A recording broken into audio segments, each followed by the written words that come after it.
Hey everybody, good afternoon. How y'all doing today? I see y'all up in my chat going off. I am so excited and so honored. My name is 𝗚𝗵 𝘵𝗁𝗺. I'm the host of Midnight R&B Edition, 𝗺𝗵𝗺 Midnight Love BET, where I give all my flowers to all my R&B artists, singers, and songwriters. But today, y'all, I have an R&B legend in the building. Like, this man has sold over 400 million records. Look, I mean, it's gonna be flowers on top of flowers on top of flowers. Like, this man has done so much in the industry, and I'm honored to have him. He's a Grammy Award producer, songwriter, and musician. Nothing to be played with. The man, the one, the only, Mr. Bob Robinson. Thank you so much. Thank you. Thank you for having me. Glad to be here. Look, I mean, you've been in the game for more than almost, over 30 years now? Look, and we got to honor you today because today is the 25th anniversary of 𝗵𝐸 H 𝗶𝘄𝗏 debut album. You know you did her signature song that I love the most. So into you. Thank you so much. You know. Look, I mean, how do you feel? It's been 25 years today. Isn't it crazy? That's so crazy, man. I don't feel old, but that make me feel old. Like, it make me hey, you know what? Hey, time flies. Like, first of all, shout out to 𝗵𝐸, shout out to Tim Kelly. You know, yes. The three of us, man, we created this masterpiece. And at the time, we loved it, and we knew that it was going to, you know, we felt it would do well. But to sit here now, this many years later, like, you know, it's such a blessing and so grateful, you know, just so grateful. But time does fly, I will say that. Right. But I mean, in 1998, for you to give her signature song, I know we're going to talk about it today, you know, your beautiful discography and what you've done in this industry. But I mean, for me to have everybody be captivated at such a young age, like myself, I was 9 when the song, you know, dropped. But me watching the video and being so intrigued by it, I was like, okay, you know, I see 𝗵𝐸 coming through. But I mean, for you to give her the longevity of her career, that goes to show you that your impact means something, you know, in this industry. Thank you. Thank you. No. Too kind. Thank you. No problem. But before we do get started, I want to, you know, ask about, because I always do a mental check on my guests when they come in. I want to ask you, how have you been since we've been in this crazy pandemic since the 2020s? How have you been? That was crazy, huh? It was like one day the world was normal and the next day everything changed. I was actually, it was crazy. I was, out of all places, I was at the Cheesecake Factory. I was having lunch and I was about to go see a matinee of a film. And my son's mother works for CDC. And she literally called me and was like, everything's about to shut down. I was like, no. In my mind, I was like, come on.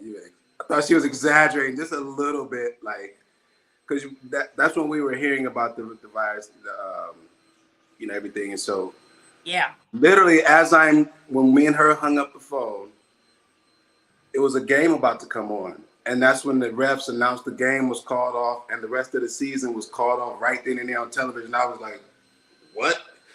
I forgot I was going to the movie. I ended up sitting there watching the news, like, and that's when they canceled everything on the spot. Wow. Like, it was crazy. And so, you know, I will say for me in my life, like, so much healing happened during that time, like, and just, you know, in my family, with friends, people I hadn't talked to in a while. A lot of healing took place. Cause I think that's when I think that was the one time in life where it didn't matter what year your Ferrari was. It didn't matter what was the square footage of your home.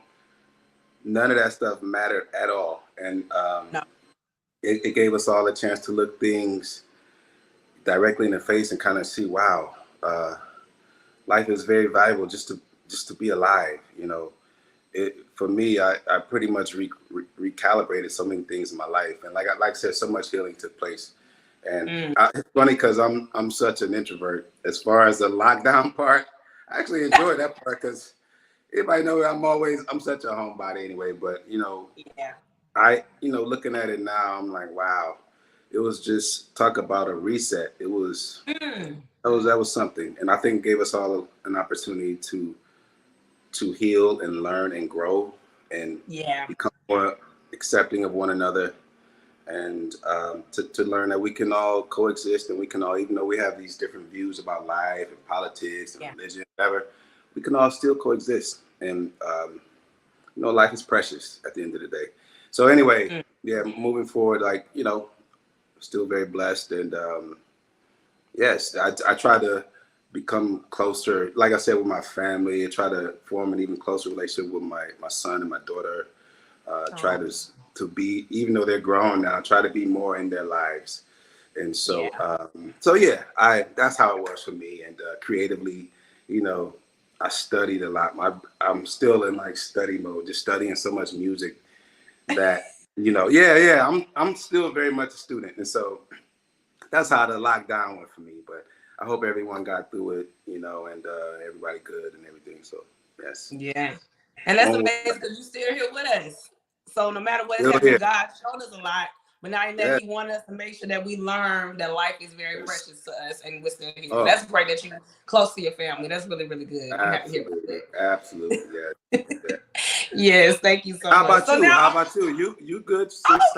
You good? Okay. Well, during the pandemic for myself, I sadly lost my father. He passed away at the beginning of the year, yes. And I had like 2 more family members who passed. So it was like very, very rough. But I will say this, even after that adversity, it showed me my purpose. And I feel like my purpose was doing this platform. And I think it's opened my eyes to so much about life. And not even that, I wanted to like learn something about, I think, the artists behind the scenes. And not even that understand, because I'm always listening to music. But the thing about it is, who were the people that really made these contributions to music history? So for me, I always loved music, but I'm like, okay, should I become something that I want to be or do something that's my purpose? And I feel like, I think with this pandemic, it opened up my purpose, and I was super happy about that. That's awesome. It changed my life. Hey. Yes, it changed my life for the better, but I'm happy because, like I said, during the pandemic, I was listening to my music, so the music got me by. So without music, I wouldn't be here today. Yeah. It really did. Wow. So it changed my life. But thank you so much for even checking up on me, because like I said, I do my interviews all the time, but I just want to make sure that us as a family, we just learn and make sure that we got each other back, Right, yes. Thank you so much. So, okay, so Bob, now since we got to know you a little bit on the other side, now we're going to get to know you and your history and the life of who you are. So I know you are from Peoria. Am I saying that right? Peoria? Peoria, Illinois.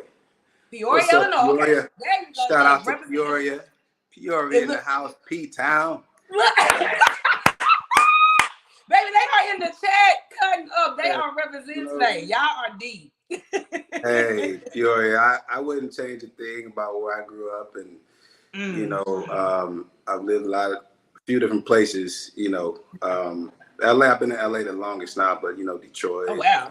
Syracuse, New York, Atlanta, of course. So, yeah, but Peoria is always home, always home. And so that's where everything started. Okay. Yes. I'm sorry, go ahead. No. I was gonna ask you, how was it like growing up in Peoria, and where did you get your love for R&B? Because I learned that you were like kind of eclectic with your music. It wasn't like you loved R&B, but you love all types of music. So I want to ask you, how did you get your love for them, and what was your inspiration behind you wanting to do music in general? Okay, so like for me, my journey started when I was 8 years old. It's like when I was 8, I was obsessed with playing the drums. And so, and at my church, growing up in church, Baptist church, me, all of my friends, every Sunday, we would sit around the drummer, in church. We all sit down by the drums every Sunday. But then one day, it was so weird, and I tell this story frequently, but one day I was watching an organist play this song. In my mind, I'm like, that looks really easy what he's doing. So I'm looking at where his placement was on the keyboard, and I run up to the piano, and I was like, so in my mind, I know it might sound weird, but that's how I was like, wow, this is simple. And so within a few moments, I taught myself that song. And it was Be Grateful from the Hawkins Singers. I don't know if you remember that. That's like old school church. On. And so that way it was be grateful. And so, so by the end of that choir rehearsal, I was playing the song. I was like, wow, that was easy. I went home like, that was easy. So the next day at church, I did the same thing. I'm where he don't even know I'm doing this. So then I don't know who I told first. It might have been my sister Deborah, but I just remember telling somebody, hey, I can play the piano. And they was like, boy, stop playing. Within like 2 weeks, I was playing the piano for the kids' choir, the Voices of Christ. So my mom was like, why didn't you tell me you could play? I was like, I didn't know I could play. So I told my mom what happened.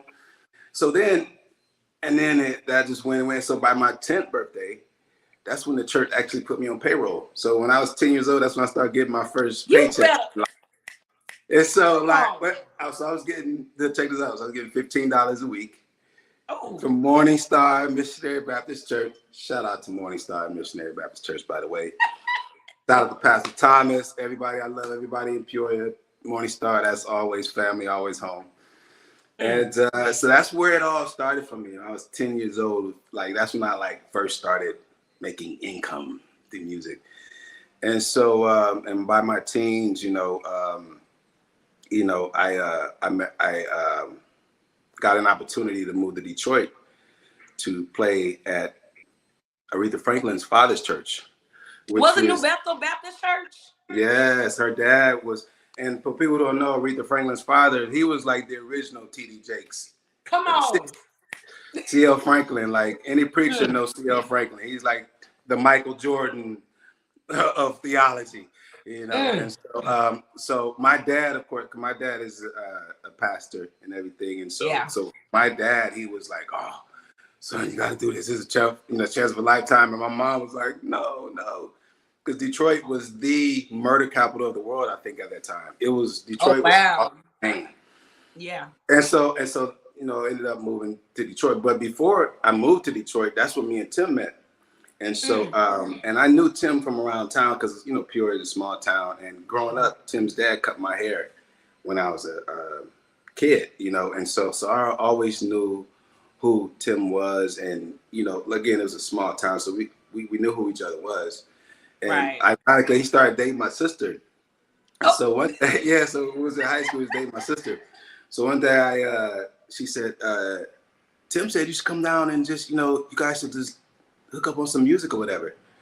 And at the time I had a keyboard I was trying to sell. I had like this synthesizer I was trying to sell or whatever, so I can get an upgrade to this other keyboard I wanted. I was like, yeah, I'm gonna go down there and see if you want this keyboard. So I took my keyboard down there. And so that day, that's when we actually started doing some music together. He played me some music he was working on. I was like, wow, that's sweet. He said, you produce me? I said, nah. He said, you don't produce? He said, that's what you gotta produce, man. That's that. So check this out. So he started showing me some more stuff that he had did. And I'm like, wow. Because in my mind, I was in music, but I was approaching it from a different perspective. I was in a lot of bands, and I was in a lot of church bands. I was playing in weddings every Saturday. So I was keeping myself busy, but from a different perspective. And so he was like, you should get into producing, man. I'm telling you, man, we should start doing some music together. And so that's when we actually started doing some music together. And it was like, wow. And so then, so to answer that question, that's where immediately I became interested in producing. Tim introduced me to it. And so, so I was like, wow, that's been the missing thing. I knew I loved all this music and all these gospel artists I love, but I also knew there was a certain way I heard music in my head that I wanted to, put it out. And so, put it out into a recording, shall I say. Right. And so that's when we first started doing music together. And I was, I think I was 17 at that time. And because he's 3 years old, so he probably was 20. So give or take, I might've been 16, he might've been 19, but that's when we started, working on music together. And so, that's where it all started for me. As far as my part, that's where it started for me. But I was, the cool thing about when we met, it was because I was coming from a different world than when he was coming from. Because he would play a song, he'd be like, you heard this from the Isley Brothers? The Sensuality from the Isley Brothers. I was like, oh, and so I heard all these chord changes. I'm like, what? It's like, yeah, listen to this. And then he'd play it, and we would listen to music all day long. Oh. And so then I would be like, hey, you ever heard of Commission? He was like, no, what's that? I said, you never heard of Commission? So then I played him, some of the Commission songs, Ordinary and stuff like that. Actually, I think Ordinary had came out yet. I don't know if Ordinary had came out yet, but I played him some of the early Commission stuff, and he was equally as blown away. So it was we just started exchanging all this information and starting to create music too. So that's where a lot of what people hear in you know, So Into You or any music that we did together, all the influences go back to these moments that I'm talking about right now. So, so yeah, so it was like every day he was like, man, check this out, man. Whoa, what's that? He's like, man, listen to this whole album. Just go downstairs, listen to it. So I'll be downstairs in his mom's basement listening to all these albums, going to us. Like, it was literally like walking into Disneyland of music that I had never heard of. I was like, wow. So I immediately started off just learning so much, and just like completely like, wow. And so, so then when my opportunity to go to Detroit came, I'm like, man, it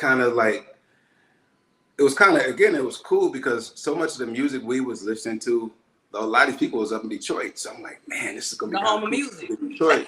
Yeah, especially the gospel side of it and everything. Yeah. Like Clark sisters and all these, not even knowing these people that we eventually gonna work with. That's the craziest part. Destined. So that's where the love, as far as my path, that's where the love for R&B. And now, mind you, I always heard R&B music. Right. Like for example, in Peoria, we didn't have urban radio. You literally had to do it kind of the ghetto way. You had to like take your cable from the back of your television. People don't know what I'm talking about right here. You had to take your cable from the back of the television and put it on your radio, on the back of your stereo, and you can get more stations. That's y'all were old school. That's how we would get the Chicago stations like GCI, BMX, stuff like that, or we would get the St. Louis stations. So that's how you would have to hear urban music. So for me, it was different, and Tim was different because his dad was in the band. You know, there was a lot of music influence in Tim's family, and so. But in my family, I was, you know, my sister sang in church and everything, and they directed the choirs. But as far as a musician, I pretty much was the only musician in my family. So that's where the journey with R&B started. Like I said, I would hear things on the radio. Like I would hear Between the Sheets on the radio from the 𝗍𝗄𝗎 Brothers, but you wouldn't hear like, you know, like I said, sensuality or like the B-sides. Those hidden songs, hidden gems on these albums, and that's where, like, when I first met Tim, that's something that I learned from Tim is like, yeah, you got to search for the hidden ones. That's where all the, and so then that's where, so that's where the R&B love started for me, because I started seeing like, wow, from the side that I'm coming from, I see where I can do a lot of these things, but influence it with the music that I'm accustomed to doing. Correct. And it's all amazing, beautiful music that touches the soul. So I knew it would all resonate. But that's where my work started. You know, really my work started when I was 8. You know, because a lot of days I could have been outside playing with my friends, but I wanted to be inside on piano. Like my dad had got me trying to figure out this chord and trying to figure out, man, how did they get that harmony like that? Like, you know, just completely curious and intrigued by music. So so my journey started at 8 years old. Oh, and it's amazing because like you said, now I'm thinking I'm kind of understanding what the name Funk Twins of your group you and Tim have done, because of that he's showing you the side of the R&B side, but you're coming with your other side, the pop side, that's kind of mixing together a one whole sound. Because like I said, music doesn't have no genres, no labels. It's just music. You know what I'm saying? Like you said, you hit it right on there. So that's why, for me, and like I said, Detroit was a gateway for you because, like we said, it's the home of Motown. You know what I'm saying? You had all these stepping stones to get to where you were at. You know what I'm saying? So, like I said, Bob, you just dropped so many gems. I'm just getting like the time of my life with this, and just understanding your eclectic music, but not even the understanding of your palette of why the sound of you and Tim were doing at that time and going into the 90s. So with this, how did you get to meet Dallas Austin at this time? Because this is in the 90s and we're in that round right now, if that makes sense. Right. And to add to really quick before I talk about that, the other thing about the beauty about living in Peoria and just having access only, like if you just turn on your car, there was no black stations, all pops, you know, hit stations. So of course later in life, I realized how valuable that was. Yeah. And I think I've told this to people too. Like the best thing that my mother could have did was just because I was always with my mom as a kid and a baby. I was total mama's boy, and so but she always had the radio on, and so my entire childhood I'm getting a master class on songwriting, melody, simplicity, song structure, radio formatting. So I'm getting this master class, and I don't even know. All these things are being instilled into me. I don't even know. I'm just knowing that I'm intrigued every time we get in the car. Because you get in the car, you're going to hear the Carpenters close to you. You're going to hear Kenny Loggins. You're going to hear the Eagles. You know, that's the type of music you're going to hear in Peoria, Illinois. And so that ended up being a lot of the influence where we would pull and put a lot of pop melodies over some hidden beats. You know, and so then you know, you have this interesting thing going on where it kind of sounds familiar because of the melodic aspect of it, but it's like the low end is there, and it's like there's these other little elements that are there that make it sound a little different, but very palatable and easy to remember. So so yeah, that's how it all started. So going into Dallas, when I was in Detroit, I'll just give the quick version of it. When I moved to Detroit, about a year after I lived there, I met these people that owned this studio. And so I told them about Tim and everything. I was like, yeah, let's bring him up. They bring Tim up to Detroit. And, you know, they helped us as best as they could, and they got us as far as they could. But after a couple of years of pretty much living in poverty, you know, we had, because I was making great money when I was working in Detroit, but we was pretty much living on our own by the time Tim got there, because all the money I was making, it was going to, my sister was so kind enough, my sister Deborah was so nice enough to let me use her car when I lived in Detroit. I lived in Detroit. Thank you, Deborah. My sister Deborah was so nice. And so, but all of my money that I was making was literally going to the car. The insurance, because insurance was more than the car note, because I was so young. Literally every dime I was making from the church was going to this car. So there was many days we didn't eat.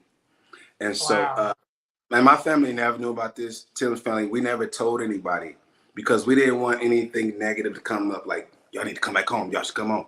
Because we just had tunnel vision. Like, okay, we getting somewhere with this. We don't know where we going, but we going somewhere.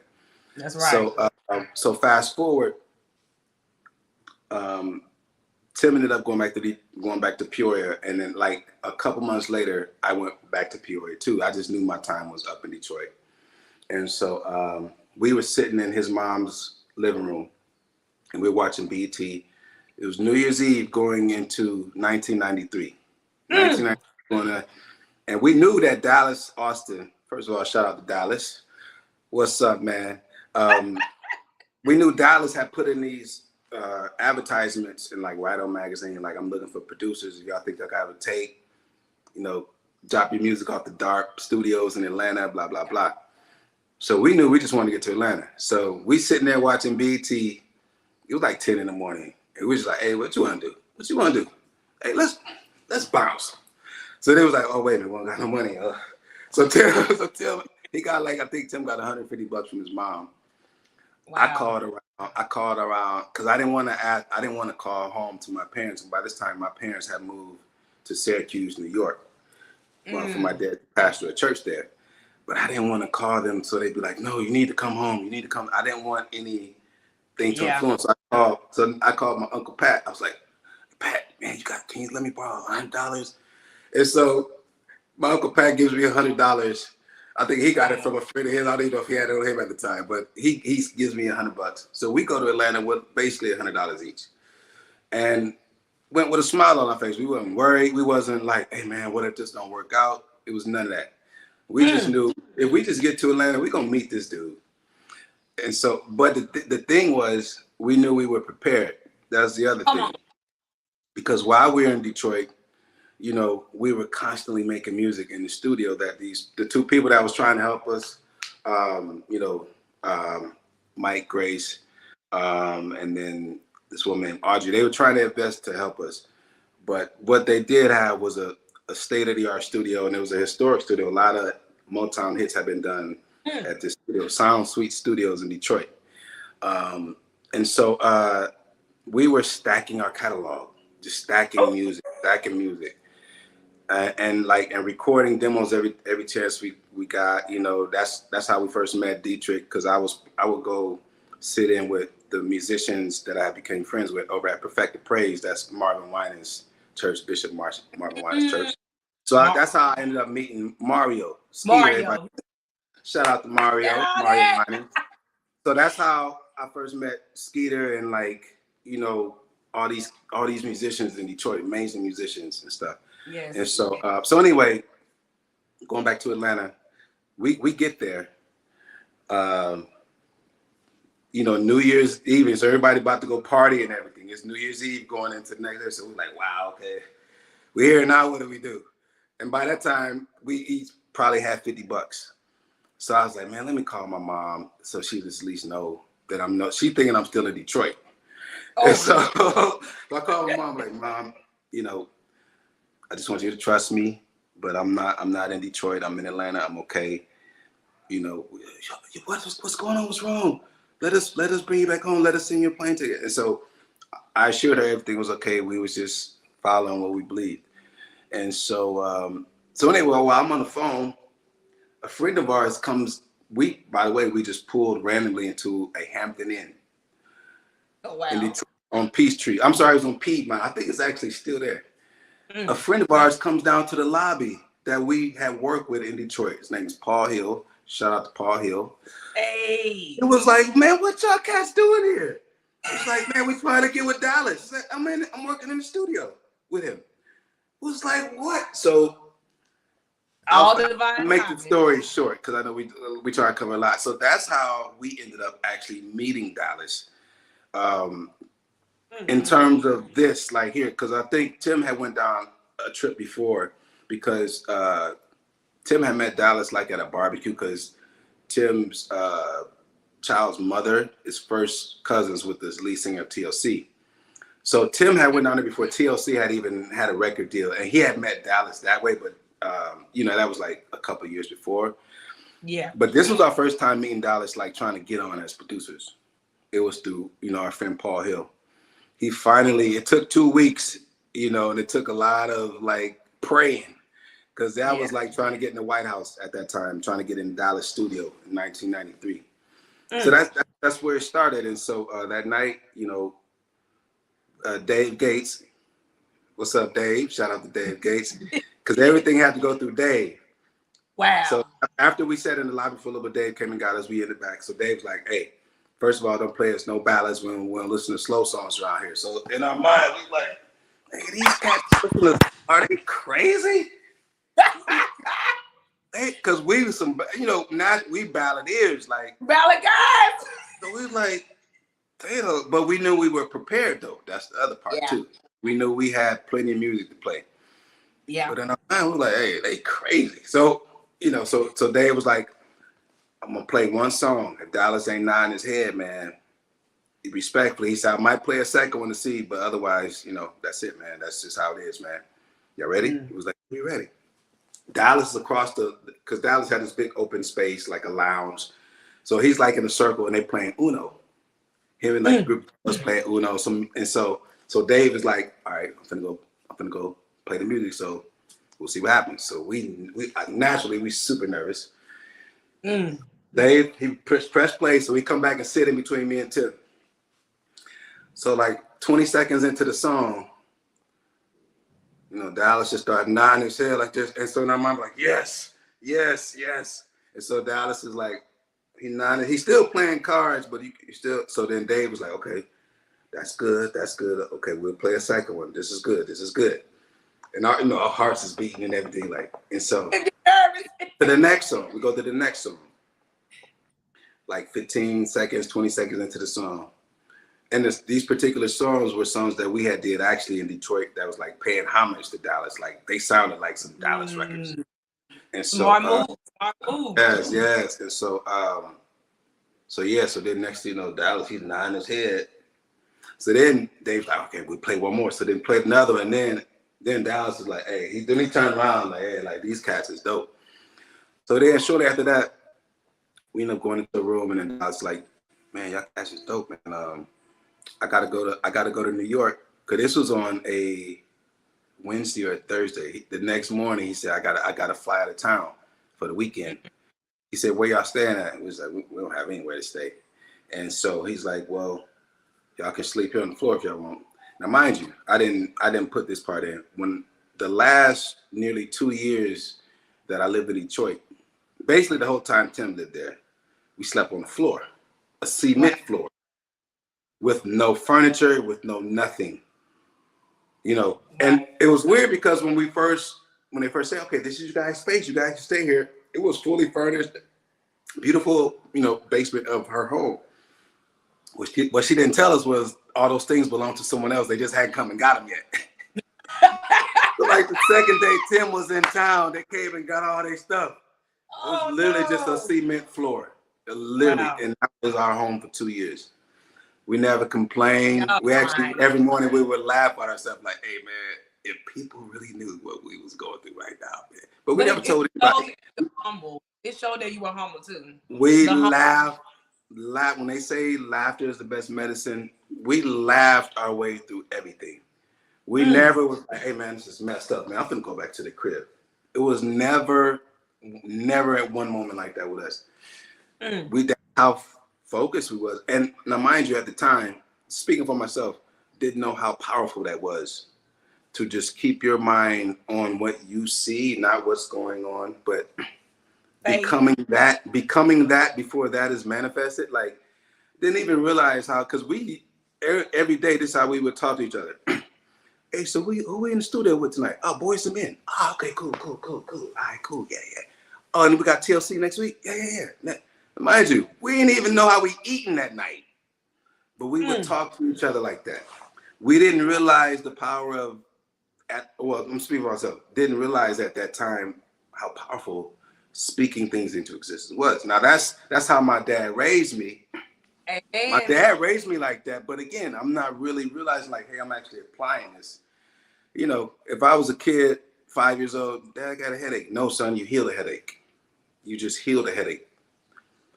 And I'm like, I was 5 years old. But that's how my dad spoke to me and my sister. Like, it was never, Dad, I need this. No, speak it as if it's already done. And so I've always been taught like that. So anyway, you know, we would talk to each other like that. Hey man, I got my mama Benz today. I got my mama Benz today too. Again, we ain't even eating that night. You know, and the times that we did eat, because at the time, like Burger King had this special. You get 2 double cheeseburgers for $2. Okay, I remember that was our meal for like literally over a year, year and a half. And again, a few days we didn't even eat. So by the time we got to Dallas' doorstep, you know, humility was our best friend. And so Dallas is going out of town. So he's like, let me see what y'all can do over the weekend. We literally probably did 40 tracks, full on tracks, bridges, modulations, key changes, full on songs. We didn't even sleep the whole weekend. So Dallas come back in town Monday. And we was like, okay, this is what we did all weekend. And it was literally like, I think the exact number of songs was probably like 37 songs. It was over 30. Rounded 40. Just for him to hear. So Dallas, he's listening to all these songs, listening to them. And so he's asking his engineer, who was engineering everything. So we couldn't lie and act like we did it when we didn't do it. So Dallas like, they did all this over the weekend? And the engineer was like, yes. Because he had to stay in the studio with us. So he was tired. It's like, yes, they did it all over the weekend. I ain't had no sleep all weekend. Yes. So he was like, man, okay. Yeah, let's definitely work together, man. Now, mind you, before that, we was eating like 3 times a week. So immediately Dallas is like, I got Hall & Oates. I got TLC next album. I got 𝗵𝗺 men next album. I got, you know, Perfect Gentleman. I got Bobby Brown. I got New Edition. He named all these projects that he had, and he didn't even really care to even do them. Because at the time, his best friend had just gotten killed in a motorcycle accident. Randy Rand, a producer that him and Dallas were about to produce together, got killed a month before we got there. Wow. And Randy was from Detroit. So Dallas was like, man, Randy must sent you guys. Man. So Dallas was like, man, this is crazy because I'm kind of like not in a creative mode right now because my best friend just died. But Randy, I believe Randy sent you guys, man. Let's work, man. You know, we can make a lot of history together. And so now here's the thing. So in our minds, we're like, okay, this is all fine and dandy. Let me go back and fill you in on a couple other things. The whole time I'm in Detroit, I had gotten this car because my sister's car, it was like the first year, I'm still paying on her car, right? But winter in Detroit is like something you've never seen before. If anybody never been in Detroit during the winter, that's my first time actually, probably the only time I saw it lightning while it's snowing. Oh, heck no. That's how hardcore the winters are in Detroit. So her car didn't make it through the second winter. So I was able to get on this first time buyer program and I had a Cleveland Cavalier. I'm sorry, the Cleveland Cavalier. I had a Chevy Cavalier. I said Cleveland Cavalier. I had a Chevy Cavalier on a first time buyer program. By the time we got to Dallas's, I didn't have no money. So I hadn't paid a note in like 7 months. So I was like a fugitive. The bank called me. We need to know where you are. We need to come get the car. I was like, I'm telling you guys, I'm going to get back on track. Just bear with me, please. I'm not trying to steal the car. I would call them periodically just to tell them I'm not trying to steal the car. Where are you at? Where are you at right now? So anyway, I said all that to say, Dallas was like, y'all good, man? Y'all, what's going on in y'all bills? And we was like, oh, another thing happened. I had gotten in an accident in Tim's sister's car. Oh, Lord. And it was my fault. It was completely my fault. And she had let me borrow her car. I was supposed to go to Burger King or something. She said, don't go joyriding because I haven't renewed my insurance yet.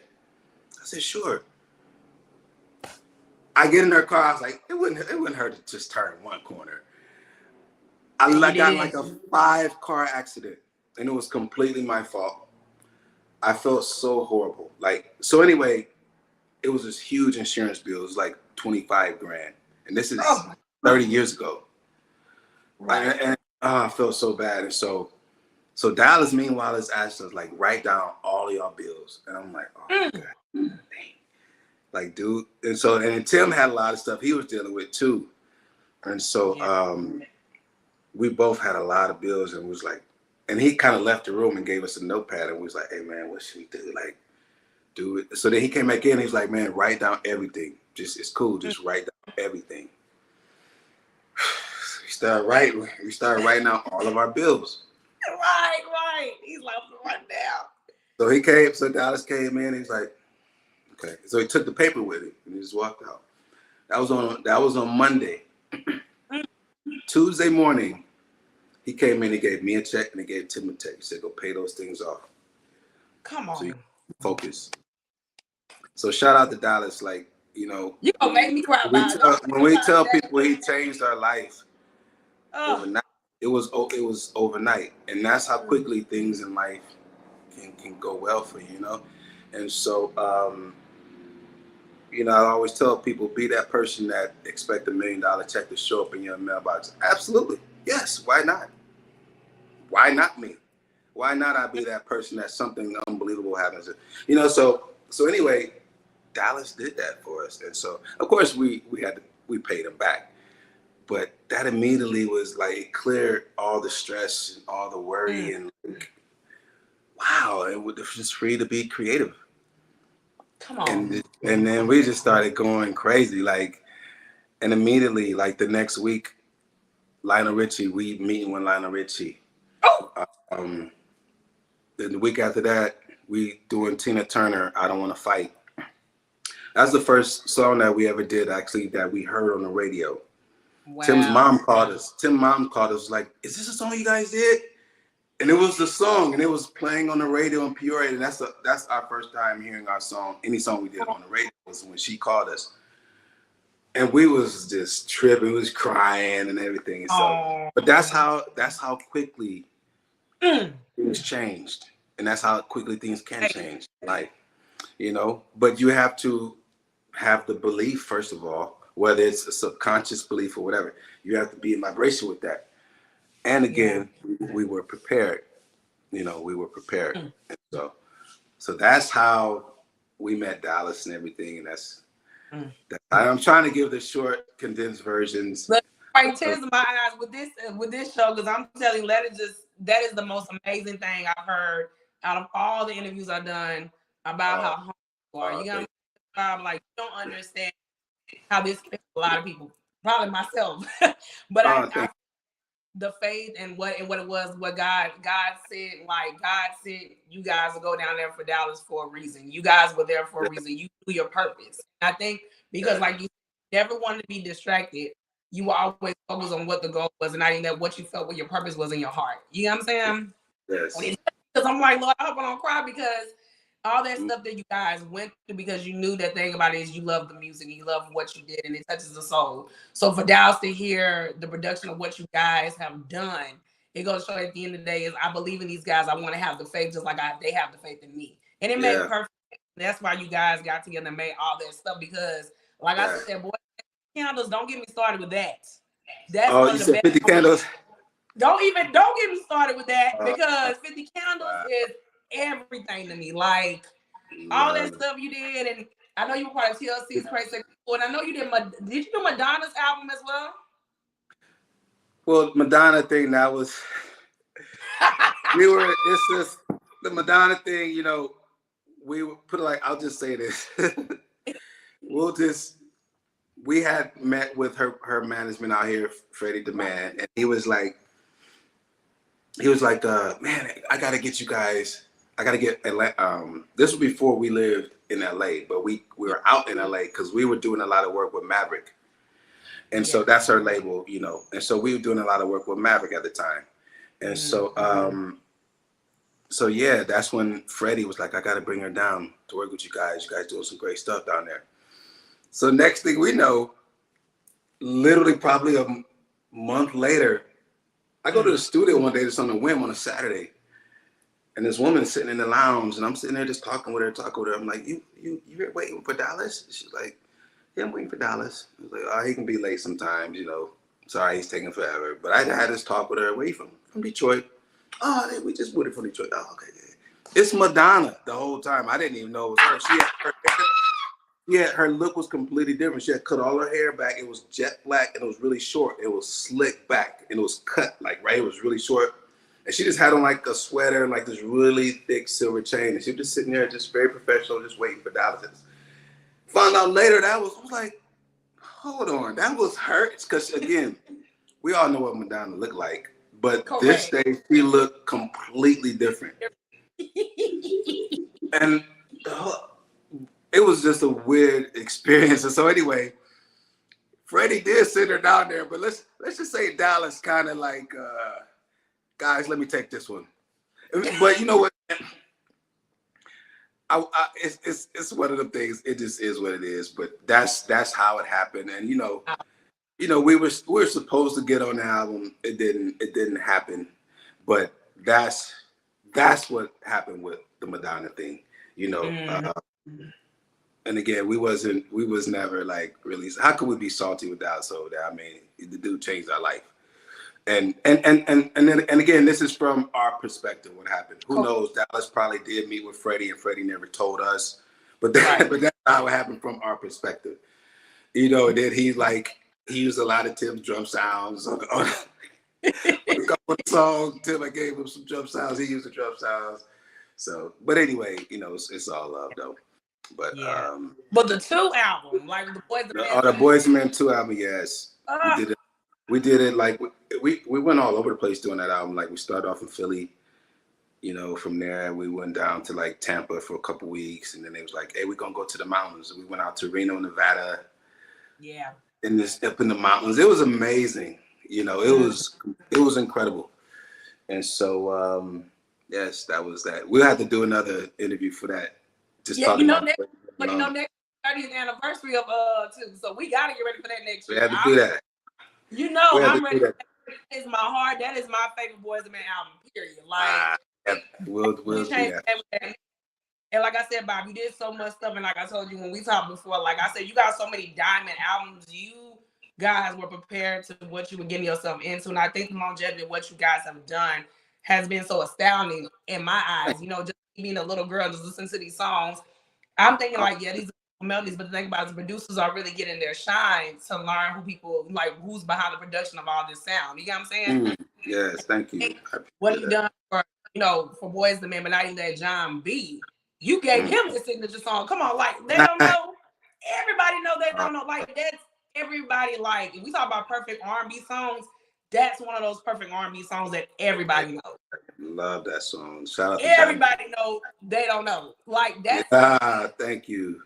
Yeah, shout out to John B. He came down. He came out to Atlanta. Same thing. We just went in a few days, and it was a pleasure working with him too. So always a pleasure. And so it's so crazy to think about all these projects too. Like you know, hit after. Yeah, it was. And it makes sense too about your influence, because I know you talked about before Jimmy Jam and Terry Lewis are your big influences, and looking at the blueprint for that for you with Dallas and all that stuff like that makes sense of how the way you guys were going in that town, or just in your realm of what you were doing with R&B and stuff like that. And so with that being said, now we're getting to the realm of now going to the Canadian legend herself, Miss Tamia. I wanted to ask you, how did you get introduced to Tamia, but not how did that come about? You know, doing So Into You, because I know that's a sample song from the Commodore, Say Yeah. So like, how did that come about, like with that? And I heard that Greg Fillinganes is on this. Like, is he part of this?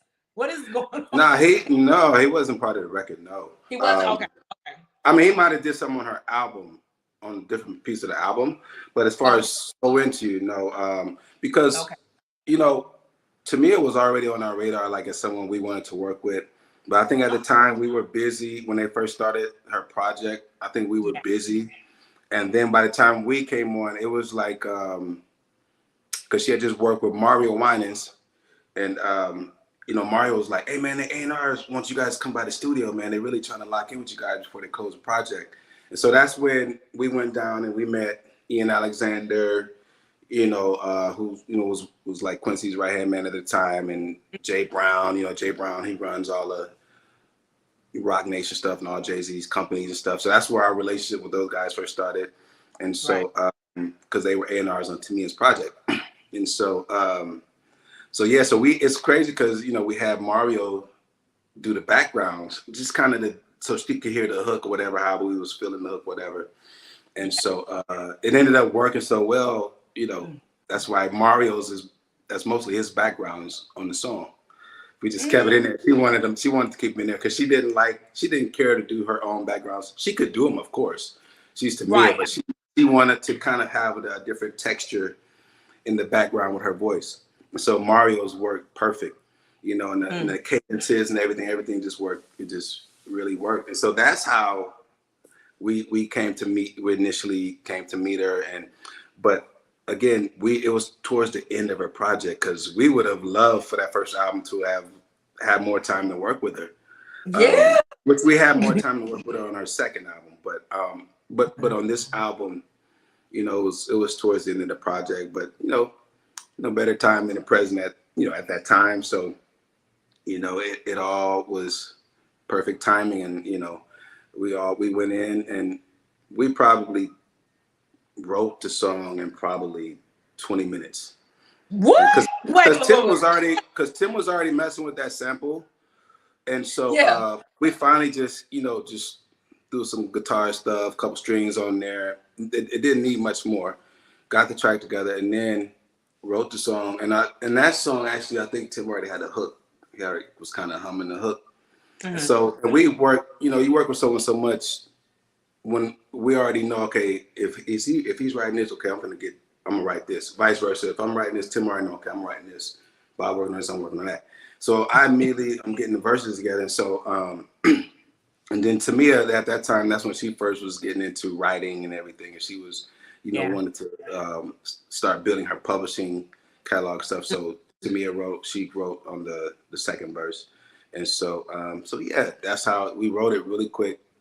She cut it really quick. And when we knew the song was special. But I won't say that I knew that, especially to the point that 25 years later it'd be bigger than, because when it came out then, it went #1 and stayed #1 for about a month, I believe, about 4 or 5 weeks. And so, and then it kind of like, kind of faded into the background or whatever. But then it had this resurgence a couple of times, like when Fabolous did it, and then from more people, more people were doing it or whatever. So shout out to Fabolous, by the way. Man, look, I was 9 when that song dropped, but when I saw that on TV, I said, "Ooh, this is nice." I said, because I remember seeing it on Imagination, so I liked that song. The beat was dope, but I think to see her in her ballad, that really was like, wow, she really, really can make a love ballad song, and that's what really made me. Her vocals on there was just so beautiful. Everything y'all did, the arrangement, like you said about how you say you take certain songs and put your own twist to it. Because like I said, when I listen to the Commodore's version, it's very R&B, to that point. Take this song, you can tell it's a universal song. I call so it's like a universal song. Yeah, we just wanted it to feel warm. We wanted it to have it to have the effect that it's having. Because to this day, whenever I hear that song, if I go somewhere and I hear it, I'm like, wow, it just puts a smile on my face. Like, it's just such a great song. And, I think I think that song is kind of like is the epitome of what we've always strived to do. Like, as we work. Perfect. That's why people call it the perfect R&B song, because since I've been on social media now, like they've had this whole Twitter feed asking like, what is one perfect R&B song that you feel is so timeless, and everybody has said "So Into You." And I think what's amazing. That's cool. Oh yes, Bob. And what's amazing to me is this song's been sampled like 14 times. Like you had Chico, Charlie Wilson, like you had the Charlie Wilson. Wow. The sample. And then you had the Pop Smoke, Something Special. They sampled that. I mean, all the numbers. When Fab brought it to life again, even though it already had its own life of its own, but I think for it's a research and it have to be back on the track. It's just going to show you that the song is timeless. But I got something to tell you, sir. So I don't know if you know. So I had read an article on Billboard. It's a Billboard article called "The 98 Songs, the Best 98 Songs from 1998." I don't know if you know this, but "So Into You" was on that list. Okay. Yes. Nice. You were y'all song was number 79. I want to read this to you because this really touched me a lot, but not even that. I wanted to let you know how big this song was, because for Billboard to say that in the top 98 songs of 1998, this song was one of them. It's going to show you. Amazing. Oh, that's cool. So, I want to let you know this. So the caption they have for this, they describe this song "So Into You" of all its enticing elements. The hook stands supreme with a buttery vocal that matches the beat of the drum pattern just before Tamia glides off the honey-eyed high note. How do you feel about that? Again, that's like I said, that's like the epitome of what we tried to do.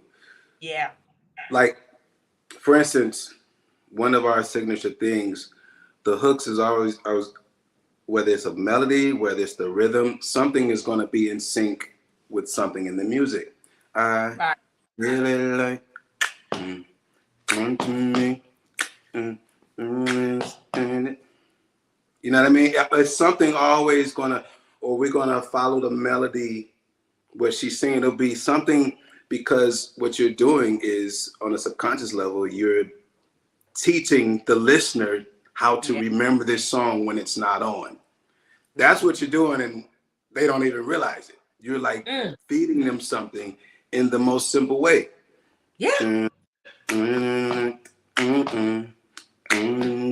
And so, when guys when people are doing music, those are little things you should start learning formulas. That's why I said study, because when you study, as a producer, as a writer, when you study why certain songs are successful, the formulas will present themselves to you. Oh, this is the structure. Oh, this is what.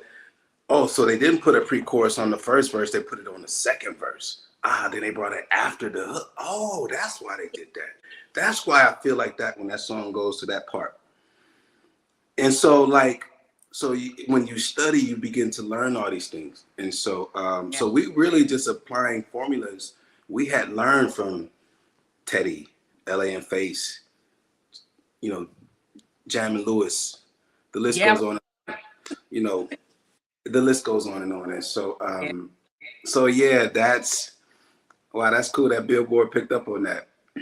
They did. They picked up, and that's why that's what I wanted to tell you about, because I think people to understand you guys, because I feel like y'all are my modern Gamble and Huff, because it makes perfect sense. Thank you.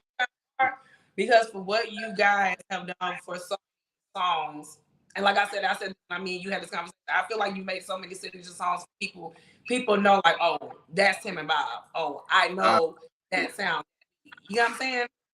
And thank you. Thank you. Like yourself, that really, really have done, you and Tim, for what you've done in this music industry. Goes to thank you so much. Thank you. I appreciate that.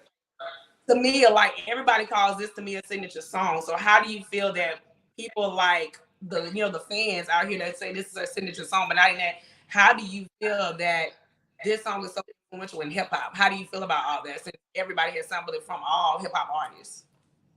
You know, it's like humbling, like, to see and to just happy that it is resonating with the newer generation.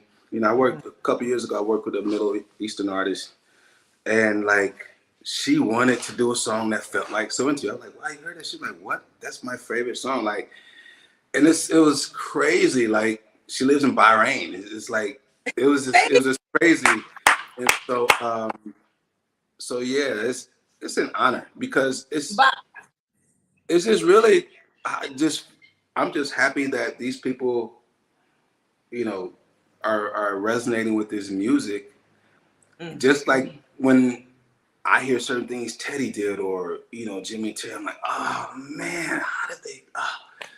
So to like keep that going, it's like, it's a wonderful feeling. And it's kind of like just more confirmation that, okay, wow, them nights in Detroit wasn't for nothing, you know, sleeping on concrete, you know, or even going back to when I was 8 years old, all my friends outside playing, but I'm inside on the piano. It wasn't for nothing, you know. We put in work. Right, and it makes sense, Bobby. And you know what? A light bulb just came in my head. It's like all the stuff that you and Tim went through in those dark places, the music became the light. And that's why it makes sense why the songs resonate. Like, So When He was like light, spring. That's why I call like my springtime song. Like, people can feel in a happy space, but not even that, for you guys to make so much beautiful time as music goes to show you that your music is here. And you said somebody across the world, that means you international, sir. So that means your music is hitting everybody in every country. Internet. So that means it's global. So 𝗚𝗎 was a global song, and that's why it's a signature song. And you know what's crazy? What's crazy? My publisher told me this last year. He said, you know that, you know, So Into You is the biggest song in your catalog. And I'm like, huh? Because I always thought it was Thong Song, because Thong Song was more of a global hit, you know. But she's like, no. It's like, no, go look at your, go and log on to your account and look at your statements. And I was like, wow, this is crazy. So yeah, it's like, it's the biggest song in my catalog now. And so you got Charlie Wilson to sing off the sample, so you good. It's an honor. It's an honor, you know. And you know, it's cool because every now and then I'll run into Lionel, and and Lionel is so funny. But you know, whoever he's with, he'd be like, these they help me, they help me make a lot of money. You know, he'll say something like that. You know, he eating on there. So, okay, look. Yeah, okay. So yeah, it's to be in company with him, and you know, like Mia as a person and just as an artist who she is and everything. So it's a blessing, you know. And that's why, and you deserve so your life on my platform and everything you do. So, question to ask you. So I know you made some timeless hits. We talked about Billy Candles, the Thong Song, one of my favorite songs, the one that took Cisco over the top, the year of that was just it was played, it was triple platinum in my household. But the Thong Song, you made They Don't Know. Not even that, you made a song that I love and admire so much that a lot of people do not talk about from your catalog, and that is My Man by Tamar Braxton. They on so much in Texas. Wow. Like, I love that song, and that song was such a hit for her. I wanted to ask you, what's the key to making a hit record? I think you kind of talked about it a little bit, but I don't know from your perspective. But if you know that, what is your favorite hit from your catalog? So what's the key to making a hit record, and what's my favorite song in our catalog? Well, I think, and I'm not just saying this because this song's being honored today or recognized, but "So Into You" probably is my favorite song in that we've ever done. And you know, otherwise I would have to probably mention songs that was never released, but I would say that because again, it's like such a great radio song, and it's, you know, continues to stand the test of time, and you know, will likely outlive all three of us. And so yeah, I would say that, you know, again, just the feeling that I have when the song goes off. It's just such a warm, positive feeling I always have when the song goes off. But what I would say the key to making a hit record is, you know, first of all, I would say there isn't one thing that's going to do it. I think it's a group of things, you know, and it all goes, I think it goes back to, like, first of all, just putting in the work, like I said, because as you put in the work, you'll gain confidence in yourself, and then you'll gain confidence in your creativity. And then, but if you're putting in the work and you're studying, you'll learn the formulas of other hit records. And when you have the confidence to know, okay, if I apply these formulas, I'm going to get this result. I have to. That's just, I have to. Yeah. And so, and to do that and do it over and over, so until you do it more efficiently, and then your confidence goes to another level, and your creative confidence goes to another level. And so I would say just continue to be a student, and embrace simplicity, because people think simplicity means simple, but I don't think there's anything simple about simplicity, because it's somewhat a paradox. Because if it was that easy to do, everyone and anyone would be having hit records all the time. That part. So it's not necessarily easy to do just because the word I'm associating with it is simplicity. For example, like we were working on a lot of projects early on, signed to Dallas, and thankfully we were able to have mentors such as L.A. Reid. He was a mentor of ours early on. Daryl Simmons, you know, who wrote a lot of hit songs with L.A. Reid. These were like literally guys we would sit in front of on a weekly basis. Like, hey man, what we doing wrong, man? And they both said the same thing. They didn't even know they was telling us this. They said, you guys are overproducing. You got to simplify your music. You're wanting to get too much out in your music.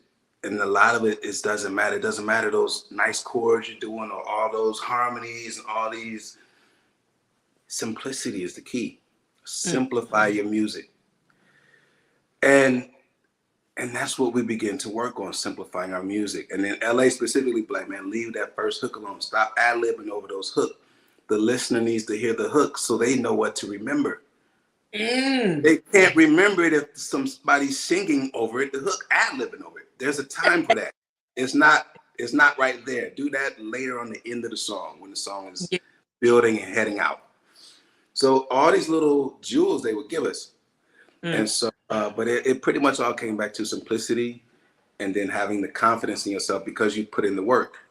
Yeah. To know, okay, if I apply these formulas, I'm going to get a great result. At some point, sooner or later, I'm going to get the result that I'm searching for.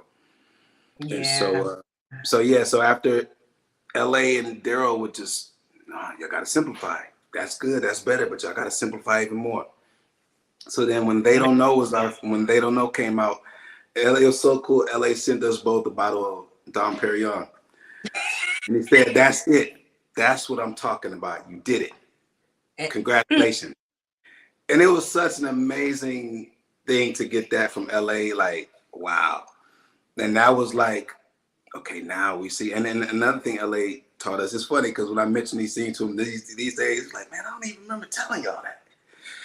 But he was like, the radio will show you what it wants from you as a producer, the writer. The radio will tell you what it wants from you.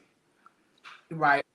Wow. And so, yeah, so that helped us so much. So having those guys and of course being signed to Dallas at the same time, it's like we came into such a a blessed situation, you know. Yeah. So, shout out to LA, shout out to Daryl Simmons. You know, those guys were just, man, those words of wisdom they gave us early on helped us so much. So and that's why you guys are more match made. And I feel that, you know, 25 years later, looking back at the time, even though I was young, and to see when Fabulous did get it sampled, but then he put it on verses, I said, oh, that's to me. I knew right then. Fabulous. I said, when it comes back to that song, that's Tamia, because everybody knows when somebody samples that song, everybody knows who it is. And for you guys just to make a time, we said 25 years later, goes to show you that you're in history book and you're in Billboard history. Thank you so much. One more last question for you, Mr. Bob. You have been in this beautiful industry for almost, I think probably over 30 years now. I want to ask you, do you have any advice do you want to give to any up-and-coming artists, singers, and songwriters, and people who want to try to get in this industry? And I love that you talked about your purpose and everything, but what advice do you want to give to people that's trying to make it where you are? You know, in the simplest terms, I would say, again, start putting in the work now. Like on my journey, my work started when I was 8 years old. Start putting in the work now, start studying now. Sometimes it's not always about doing music. Sometimes it's about listening and like, okay, listening literally, okay, why is this song still affecting me? Why is this song still all over the radio 30 years later? Why? Okay, what's the structure of this song? What's the content of this song? How long is this song? Okay, is the melody matching anything else? Is the melody the same in the verse as it is in the pre-chorus? Oh, it's different than the pre-chorus. Like start actually analyzing why things were successful. You know, don't just settle with doing one type of music. You know, if you're a beathead, like start sampling things other than what everyone is doing. Start doing things other people aren't doing. Don't just do one genre. Don't limit to doing one genre of music. Just start doing several, or if nothing else, incorporating other genres into what you do. Cause that's what we did. You know, there'll be pop melodies over some hidden beats, over just super melodic, you know, so it's like all these different, and we're just picking little elements. It could be very subtle, but sometimes the most subtle thing can be the difference. Okay. You know, I would say that, you know, yeah, again, because then what happens, like I said, your confidence builds, then your creative confidence builds. And so that's what I would say, and just enjoy the journey, you know, enjoy where the creativity takes you. You never know, you never know where it ends up. And most of all, you know, retain your publishing. Hold on to your publishing. You know, yes. You know, like how the Bible says it, like your gift will make room for you. Yes. it will make room for you. So hold on to your publishing, and yes, enjoy the journey. And keep a positive outlook on things, even when they seem, because things can change in an instant. Yeah. Things could change today. It could change in an instant. So that's what I was saying. I hope something I said today helps somebody and touches someone and encourages them. And again, I want to just give a shout out to Mia, Tim Kelly, Dallas, Austin, you know, everybody that's helped us along the way, Dave. So many people that's helped us along the way. So, you know, yeah, I just want to just say thank you to everyone who supported this song, supported this album. Congratulations to Tamia again on an amazing project, 25 years. All the best to everybody, you know. Thank you again for having me. And yeah, we got to do it. Oh, anytime. I mean, I have to thank you from the bottom of my heart because, well, Pop Bob, for you, what you and them did, y'all gave me my favorite group of all time. Like, tell me. 𝗵𝗵𝗊, yeah. It's crazy. Yeah, it's crazy. I'll say this too. Like, and I'm so glad. I'm so glad Tim thought of this, because a lot of people, I know a lot of people talking about this lately, how that part, the pre-chorus in So Into, I think you're truly something special. That was a song we had did from a song we did on Destiny's Child. And so when we were doing So Into, Tim was like, hey, work on this song. I'm so glad it obviously worked. I'm so glad Tim thought of that. To you know, because we had done that like probably 4 or 5 years before. And so again, you just never know. Again, stack your catalog. You just never know where you can reach and pull back from your own material and use it again going forward. So so yeah, that's again, I hope, you know, some of this stuff helps someone stay, and yes, wishing everyone the best. Yes, you have a lot of stuff this year that it made from to this year, Poetic Justice to be 30th anniversary of the soundtrack. I mean, you got so much. Oh wow, just 30 years. Oh, that's 30 years. You know, I don't play about my numbers. And that was the first song we did. That was the first song we did that ever, like, came out. Like, you can go like pick it up in the store. Pick it up. Yeah, get it up on Poetic Justice's house. But wow, that's crazy. Proud, Bob, to give you your flowers on my platform, and not even that, everybody showing you so much love, and not even that, for what you've done in this music industry for my life as a young little child. Thank you. As an adult, I can be so proud of you, and not even that, I'm so proud of you. I want your flowers, and not even that, definitely give flowers, and the great 𝗵𝗄, the icon 𝗵𝗄, who's from Canada, not even from, but to make her way in the United States. You gave her that really lasts a lifetime, and that's why 25 years we're still talking about it to this day. And I thank God for you. God bless your family. You are truly amazing. You like to all of us music. Not even that, you really, really made a legacy for yourself. I'm truly proud of you. Thank you so much. I appreciate it. It was a pleasure. People in Illinois, they've been cutting up on this timeline, so they are deep. I didn't know y'all be deep. Hey, Peoria, like that. Shout out to Peoria. Of course, shout out to Atlanta, shout out to the D, shout out to Detroit, everyone that's supported and like listened to our music throughout the years. Thank you so much. I appreciate you guys. God bless you guys. And yes, until next time, it's been a pleasure. Thank you again for having me. And yes, continued blessings to you and to your platform and everything. And thank you for supporting R&B music and keeping R&B music alive. And yes, God bless you. God bless you. Oh, thank you so much, y'all. We are done with our beautiful interview with the icon, the R&B legend, Grammy producer. Thank you. Thank you. Mr. Bob Robinson. Thank you so much. God bless. Thank you. Bye, guys. Bye.